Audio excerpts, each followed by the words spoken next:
दोनों भाई नाश्ते की टेबल पर बैठे थे। प्रियंका, मेरा नाश्ता कहाँ है? भाभी, मुझे भी ऑफिस के लिए लेट हो रहा है। इस पर प्रियंका किचन में से दोनों के नाश्ते की प्लेट्स लेकर बाहर आती है। लो भाई, आप दोनों का नाश्ता। किसी को भी 1 मिनट का सब्र नहीं है।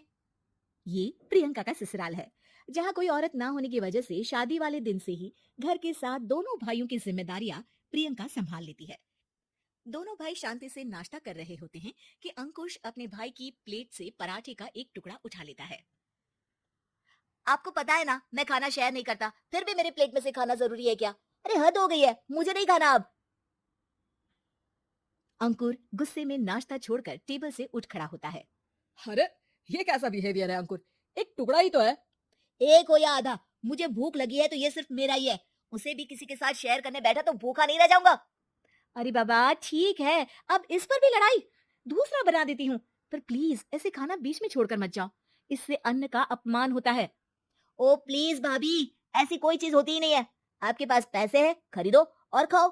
अगर नहीं खाया जाए तो फेंक दो। अरे दुनिया में सब यही करते हैं। अंकुर बैग उठाकर ऑफिस के लिए चला जाता है, जिसके पीछे उसका बड़ा भाई मायूस सा घर में खड़ा रह जाता है। जिसने बचपन से सोने की चम्मच में खाया हो, उसे दुनिया के बारे में क्या पता होगा? वैसे गलती तो हमारी ही है। अगर कभी बचपन में ही सही गलत का फर्क सिखाया होता तो आज ये हाल नहीं होते। आप फिक्र क्यों करते हैं जी? भगवान है, वो जो भी करता है सबकी भलाई के लिए ही करता है। और जब वो चाहेंगे तो अपनी तरह से अंकुर भैया को भी सब कुछ सिखा देंगे। पत्नी की बात पर विश्वास कर अंकुश भी ऑफिस चला जाता है। सुबह से दोपहर होती है और अंकुर लंच करने ऑफिस के पास वाले रेस्टोरेंट में पहुंचता है, जहां वो एक साथ बहुत सारा खाना ऑर्डर कर देता है।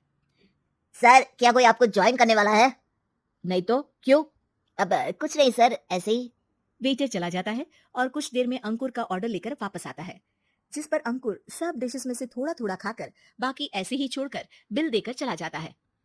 वाह भगवान तेरी माया, कहीं कोई एक एक टुकड़े के लिए तरसता रहता है और ये 5 लोगों का खाना ऑर्डर करके एक का भी पूरा नहीं खाते। पैसे वालों की माया। वेटर टेबल साफ कर बचा हुआ सारा खाना लेकर रेस्टोरेंट के पीछे घूम रहे बच्चों के पास पहुंच जाता है, जिसे देख बच्चों के चेहरे खिल उठते हैं। वाह, आज इतना सारा खाना आया। थैंक यू भैया, भगवान आपको खाने की फैक्ट्री बना दे। अगर ये फैक्ट्री मेरी होती तो तुम लोगों को कभी किसी का झूठा बचा हुआ खाना नहीं खाना पड़ता। चलो तुम लोग खाओ, पर ध्यान रखो किसी को पता ना चले, नहीं तो मेरी नौकरी चली जाएगी। इसी के साथ दिन बीतता है और रात को दोनों भाई एक साथ घर पहुंचते हैं। कुछ देर में सब डिनर करने बैठते हैं, जहां अंकुश अंकुर को समझाने की कोशिश करता है।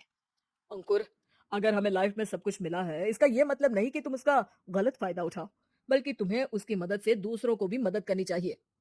भैया, जिनके पास नहीं है उनकी वजह मैं तो नहीं ना। और ऐसे बहुत लोग हैं जिनके पास सब कुछ है।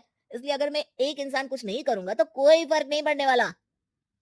तुम्हारे भैया बस एक चीज समझाना चाहते हैं कि जिस चीज की हमारे पास कमी नहीं है, उसे बर्बाद करने से अच्छा है कि लोगों के साथ शेयर करें। इससे हम सिर्फ सामान नहीं, खुशियां भी बांटते हैं, और इसमें तुम्हारा ज्यादा कुछ तो जाएगा नहीं।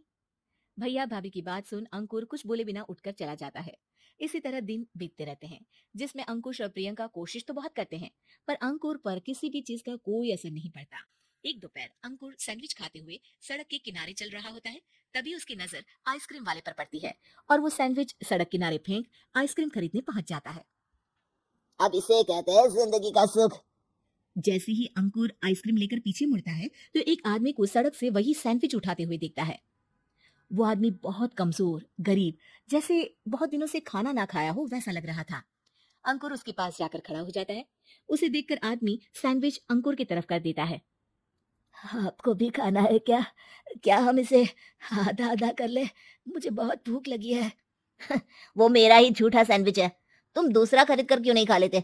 इसे क्यों खा रहे हो? अरे भैया, अगर खरीदने के पैसे होते तो 4 दिन से भूखा नहीं घूम रहा होता। हैं? क्या? तुमने 4 दिन से कुछ नहीं खाया, फिर भी इस आधे सैंडविच को मेरे साथ बांटने के लिए तैयार हो गए? क्यों? अरे भैया, पैसा नहीं है तो क्या हुआ, इंसानियत आज भी उतनी महंगी नहीं हुई, और ना ही उस पर अमीर गरीब का टैग लगा है जो हम उसे रख ना सके। पर अफसोस, आजकल लोगों के अंदर पोषण, खून या विटामिन से ज्यादा इंसानियत की कमी होने लगी है। आदमी की बातों से अंकुर को समझ में आ जाता है कि वो आज तक कितना गलत काम करता आ रहा था। इसके बाद से वो अपनी किसी के साथ शेयर नहीं करने और खाने को बर्बाद करने वाली आदत को